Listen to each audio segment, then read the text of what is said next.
Hi friends, welcome to drama queen channel.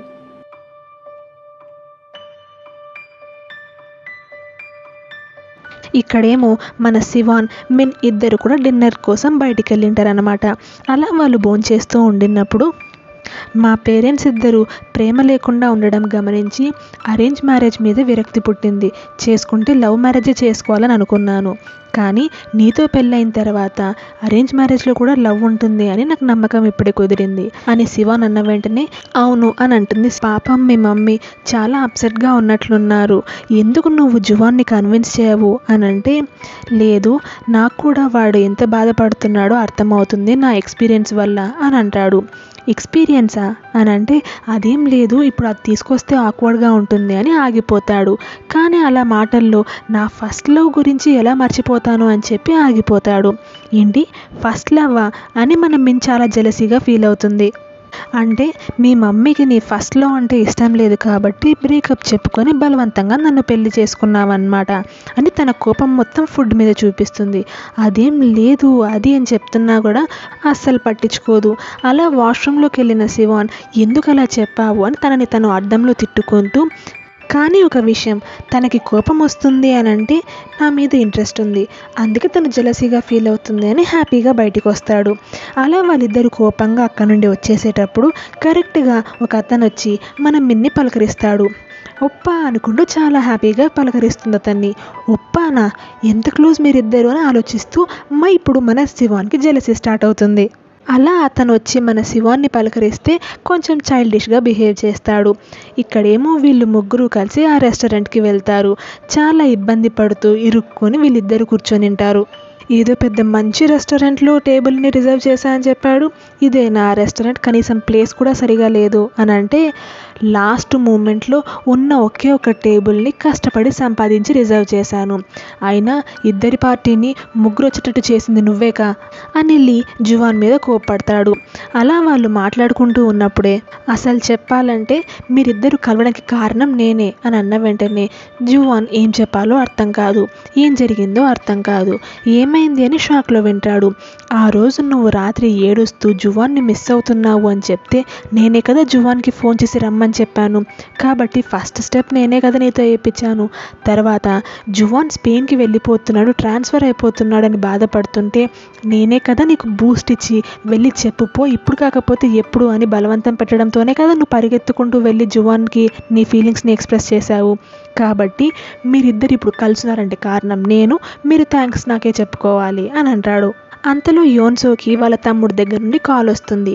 ఆ చుట్టుపక్కలలోనే వాళ్ళ తమ్ముడు కుకింగ్ అకాడమీ ఉండడంతో అక్కడ జాయిన్ అవ్వడానికి వచ్చింటాడనమాట.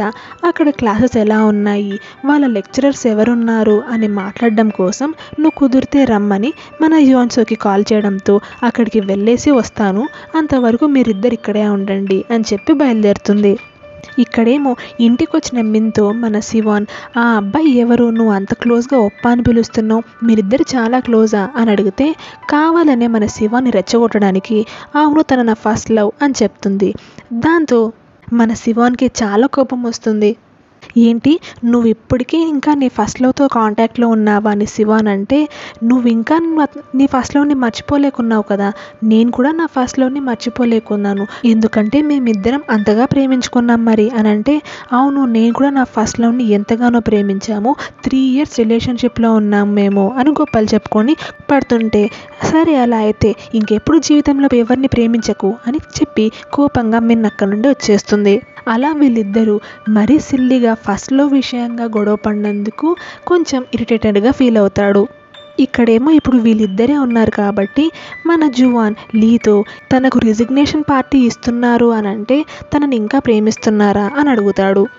తనంటే నాకు ఇష్టం, ఇంకా నువ్వు కూడా నాకు ఇష్టం అని అన్న వెంటనే ఏంటి అని షాక్ అవుతాడు.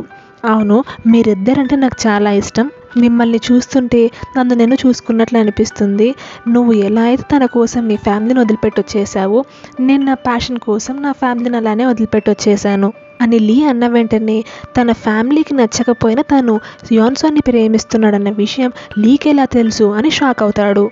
ఎందుకు షాక్ అవుతున్నావు, ఆఫీస్లో అందరికీ మీ లవ్ స్టోరీ గురించి తెలుసు, కాబట్టి ఎంతవరకు ప్రిపేర్ అయ్యావు? మీ అమ్మని ఎలా ఒప్పించాలనుకుంటున్నావు అని అడిగితే అదే విషయమే ఆలోచిస్తున్నాను. నిజం చెప్పాలంటే నాకు ఇప్పుడు ఏం చేయాలో అర్థం కావట్లేదు అని అన్న వెంటనే నీకు ఒక సజెషన్ ఇవ్వాలా అని అంటాడు లీ.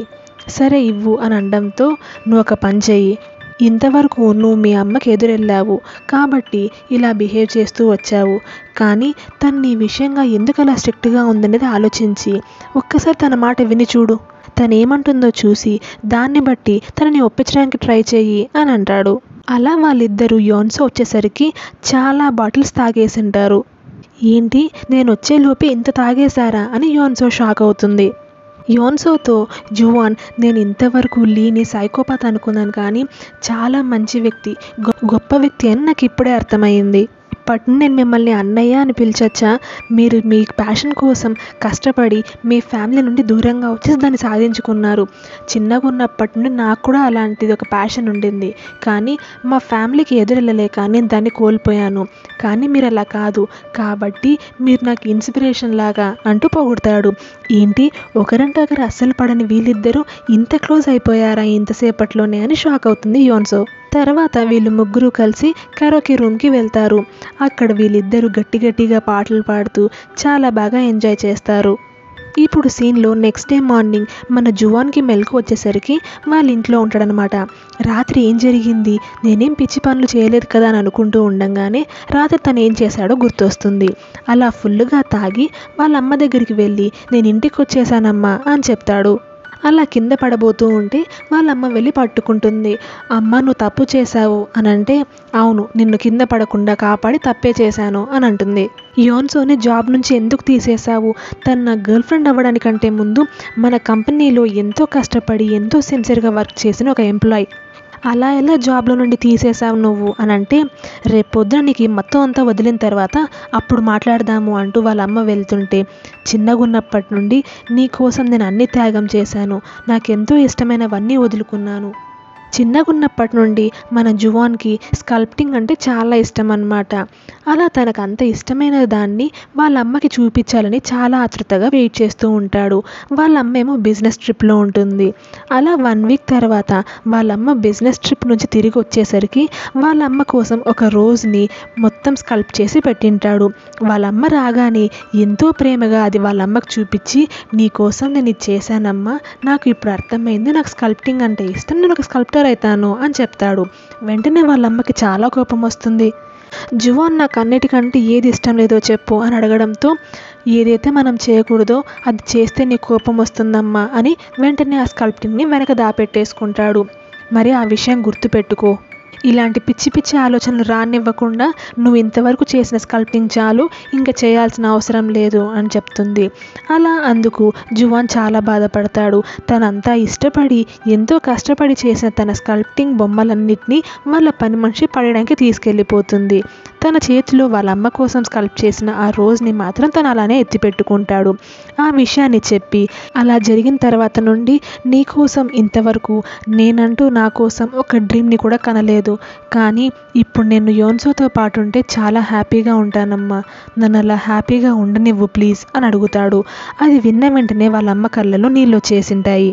అదంతా ఇప్పుడు మన జువాన్కి గుర్తుకొచ్చి, అంత పాత విషయం ఇప్పుడు ఎందుకు తీశాను నేను అని ఫీల్ అవుతాడు.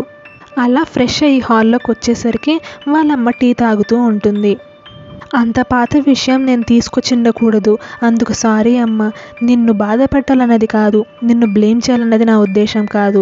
అప్పుడేదో చిన్నవాడిని, నాకు తెలుసు నువ్వేం చేసినా నా కోసమే చేస్తావు, నాకు మంచి పనులు నేర్పించడానికే చేస్తావని, కాకపోతే నేను అప్పుడు బాధపడ్డానని చెప్పడానికి మాత్రమే అది చెప్పానంతే అని అంటాడు. తనతో ఉంటే హ్యాపీగా ఉంటాను అని అన్నావు అంటే దానికి అర్థం ఇప్పుడు నువ్వు సంతోషంగా లేవనా అని అడుగుతుంది. తనతో ఉంటే నేను ఇంకా ఎంతో సంతోషంగా ఉంటానని చెప్పానమ్మా అని అంటాడు.